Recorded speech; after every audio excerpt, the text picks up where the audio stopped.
ഞാനിപ്പം എൻ്റെ ഡിപ്പാർട്ട്മെന്റിനെ പറ്റി പറയുകയാണെങ്കിൽ കെമിസ്ട്രീനെ പറ്റി പറയുകയാണെങ്കിൽ ഇപ്പം ബാച്ചിലൊരു 30 അല്ലെങ്കിൽ 40 പേരുണ്ടെങ്കിൽ അവര് മോസ്റ്റ് ഓഫ് ദ സ്റ്റുഡന്റ് ഒരു 30 അല്ലെങ്കിൽ 33 പിള്ളേരൊക്കെ പോകുന്നത് PhDക്കായിരിക്കും. പ്ലേസ്മെന്റ്സ് നോക്കുന്നവർ ഭയങ്കര കുറവാണ് കെമിസ്ട്രിയിലൊക്കെ നോക്കുന്നവരാണെങ്കിൽ.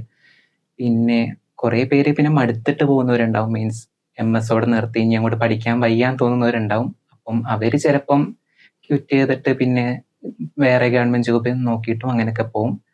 പ്ലേസ്മെന്റ്സ് കെമിസ്ട്രിയിൽ നോക്കുന്നവർ കുറവാണ്. മീൻസ് ഉണ്ട്, ഓപ്ഷൻസ് ഉണ്ട്, നടത്തുന്നുമുണ്ട്. അപ്പം അപ്ലൈ ചെയ്യുന്നവർ കുറവാണ് അതിൽ.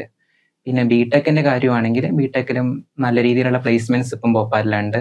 പിന്നെ പ്രശ്നം വരുന്നത് എന്താന്ന് വെച്ചാൽ ഇവര് പ്ലേസ്മെന്റിന് ഇപ്പം ഒരു സ്ഥാപനത്തെ കിട്ടിക്കഴിഞ്ഞാൽ കയറി കഴിഞ്ഞിട്ട് പിന്നെ പഠിക്കാനെന്ന് പറഞ്ഞിട്ട് ഇറങ്ങും.